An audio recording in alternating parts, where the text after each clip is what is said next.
Yun, magandang araw po sa inyo lahat. Welcome po sa Makapili TV.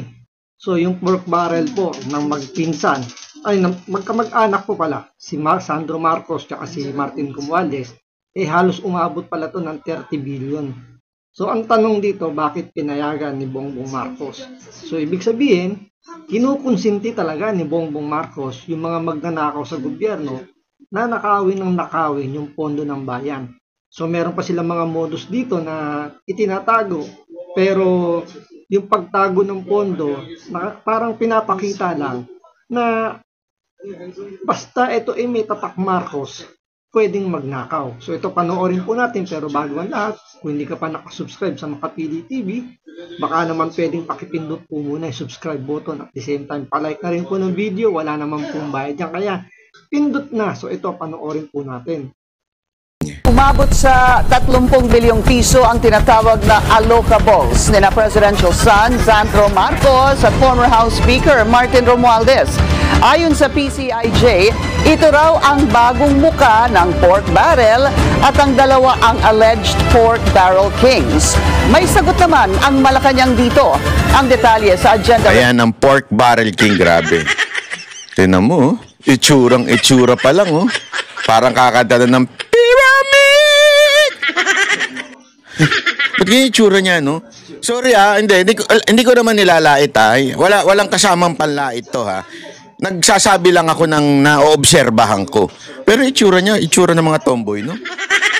Na may NMAX. Diba? Ganyan na itsura ng mga yun, eh. Sorry, ha. Walang panlalait doon. Okay, inaano ko lang kasi baka mamaya tomboy pala to, hindi natin alam. Ako nagtatanong lang, ha. That is just a question. I'm not insinuating anything, I'm not insulting him. Para lang tama yung ano ko. Baka mamaya kasi tama lang yung ano ko, yung bagang pag-address ko sa kanya, 'di ba? Kasi baka magalit 'yan pag tinawag kong boy o ano, 'di ba? Hindi natin alam. Kaya nga. So, ibig sabihin ba kailangan pa magpa-gender reveal to? It's either kulay pink or kulay blue. Ganun ba yun, Banat Bay? Kaya nga, ako nagtatanong lang, ha. Pareho ba tayo ng obserbasyon? Tatanong ko lang yung mga audience natin na nanonood. Pareho ba tayo ng obserbasyon na parang mukhang tomboy si Sandro? Ako nagtatanong lang, ha. Eto tanong lang. Seryosong tanong ito, ha. Seryoso ito. Kasi baka mamaya may mali lang sa pananaw ko pagtingin ko. Diba?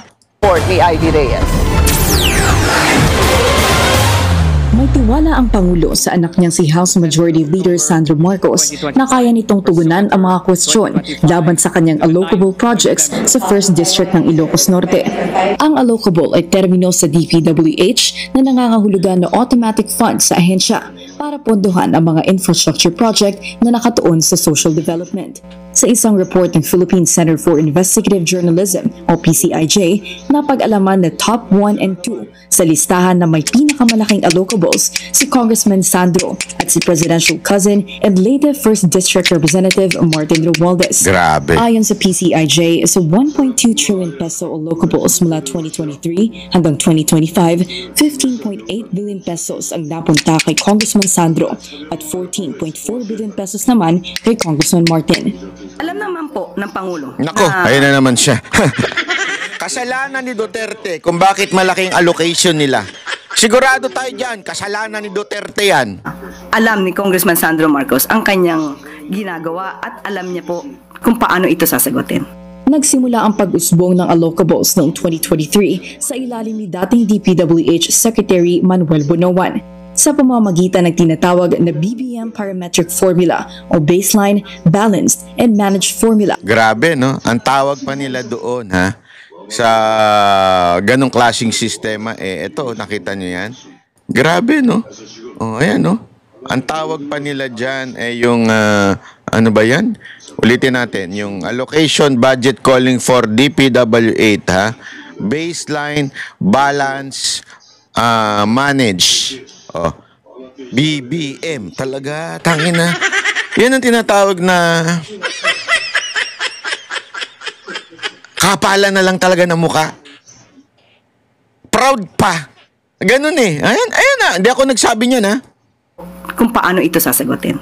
Nagsimula ang pag-usbong ng allocables noong 2023 sa ilalim ni dating DPWH Secretary Manuel Bonoan sa pamamagitan ng tinatawag na BBM Parametric Formula o Baseline, Balanced, and Managed Formula na Baseline, Balance, and Managed Formula. Bago! So, yung allocation o yung pork barrel na tinatawag ay tinawag nilang BBM. Putang ina. Sorry ha, sorry. Ayoko na magmura pero ito yung tinatawag na habang gumagawa ka ng kasalanan, proud ka pa. So parang ganito ang nangyayari. Once na tinagyan na nakapangalan kay Bongbong Marcos, parang lumalabas pwedeng nakawin. So yun yung pinaka-go signal na ganun kalaki yung pwedeng nakawin kapag nakatag kay Bongbong Marcos. Ngayon, ang dating din parang ganito rin. Kay Bongbong Marcos, inaprubahan niya yung ganyang klaseng parang code name siguro, di ba? Parang gano'n, no? Pangalan sa program. Dahil nga lutang, iniisip niya, uy maganda. Dahil nakapangalan sa akin, so lahat ng project na dadaan doon, ilalabas parang ako ang may gawa. So hindi niya alam dahil nga lutang. So ginagamit na pala yung pangalan niya na kumbaga yun yung pondong pwedeng nakawin kapag nakatag sa pangalan niya. So nagigit niyo ba? Parang parang ang nangyayari ito yung mga pera na allowed nakawin. So parang yun nga, kinonsinti nga ni Bongbong Marcos, 'di ba? Na ipanakaw yung pera ng taong bayan sa pag-approve nitong pangalang BBM na kung ano man tawag yan, nakalimutan ko. Basta yung management ni natong DPWH. So, nakakatawa na imbis na, alam mo sabi nga ni Banat Bay dito imbis na ikahiya mo yung pagnanakaw, dito, proud na proud pa sila na ninanakaw nila yung pera ng taong bayan gamit yung pangalan ni Bongbong Marcos. Habang alam mong may nangyayaring hindi tama, dahil sabi na Supreme Court, bawal ang pork barrel Alam mo nang mali, pero proud ka pa. Saan ka pa? Only in the Philippines. Sa ibang bansa, kinahihiya na pagka konting pagnanakaw lang Alam nyo ba ito Mga kababayan, makinig kayong mabuti. Ito, napanood ko talaga ito. Ito ay isa sa mga findings sa Japan. Okay? Sabi doon, bakit hindi nawawala yung mga cellphone pag ipapato? Kasi ganun doon Gusto mo i-reserve yung seat mo? Halimbawa, papasok ka sa Starbucks at gusto mo i-reserve yung seat mo, iwan mo cellphone mo. Ito, totoo. Ito sinasabi ni Banat. May napanood akong ganyan vlog na talagang hindi mawawala yung gamit mo kapag pumasok ka sa isang establishment. Especially mga ganyang iiwanan mo para i-reserve yung isang pwesto. Iwan mo yung cellphone mo, hindi mawawala. Parang ang dating kasi nun, sagot yata ng store o ng tindahan, once na may mangyari o may mawalang gamit doon, sasagutin ng store owner. At the same time, yung talagang may yung honesty sa kanila. Grabe. Na to the point na talagang magiging confident kang iwanan yung gamit mo. Walang pipitik dyan unless nandyan ang mga Pilipinong opisyal ng gobyerno. Pero pag walang pipitik niyan. Kasi iyang cellphone mo is a sign of preserving that seat para pag bumili ka, hindi ka nakatayo, hindi ka nakakaistorbo. So uupo ka ngayon. Ganon. Sa mga tanong ko nga sa mga Japanese friends ko, mga sacho natin dyan, sabi ko, bakit hindi pinipitik yan? Bakit tapos sa taxi, pag may sukli, talagang kahit 100 yen, isosoli sa'yo yan. Diba? Kahit ganyan lang, isosoli sa'yo yan. At kahit sasabihin mo, no thanks, tatanggi yan. Diba? Bakit? Kasi sa kanila daw ang prinsipyo, kailangan deserving ka. You deserve that kind of, hindi ka para bagang, hindi, kinakuha ko to out of not working for it, parang ganon. O hindi mo diniserve. Doon sa kanila, ganon sila pag hindi deserve, hindi nila kukunin kasi kahihiyan yun. Di ba? Parang hindi sa kanila honorable yung ganon. Sa atin, hindi mo na nga deserve. Pag nanakaw na nga, inilalagay mo pa pangalan mo. 'Di ba? O ito, pangalanan nyo na yung BBM. Ha? Pangalanan nyo na yung balance. Ayan o. Ang linaw o. Baseline, balance, manage. Pinilit talaga ang BBM. Walang Parang kinonsinti, yun ay pinakaano niyan, bottom line niyan, kinonsinti ni Bongbong Marcos, tapos nilagay niya pa ng pangalan niya. So, ibig sabihin talaga, itong gobyerno natin, pabor sa mga magnanakaw. Kaya marami ang ayaw na makabalik ang mga Duterte dahil yung mga magnanakaw, walang kikitain kapag naupo si Sara Duterte. Walang kwenta Ayan walang kwenta yung pangalan na baseline, balance, manage. Anong klaseng yan? I mean, halimbawa, di ba, BPI, Bank of the Philippine Island, talagang bagay, BDO, Banco de Oro, di ba?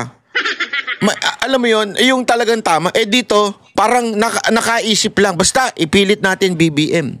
Balance, anik-anik, at saka baseline, balance, management. Bahala na si Batman kung anong susunod na mga words dyan. Basta lang maipilit natin. Ganun sila ka-proud sa katarantaduhan nila. Only in the Philippines. Ang si former DP. Correct. Only in the Philippines na yung mga magnanakaw nakabarong, hindi kaagad nakukulong.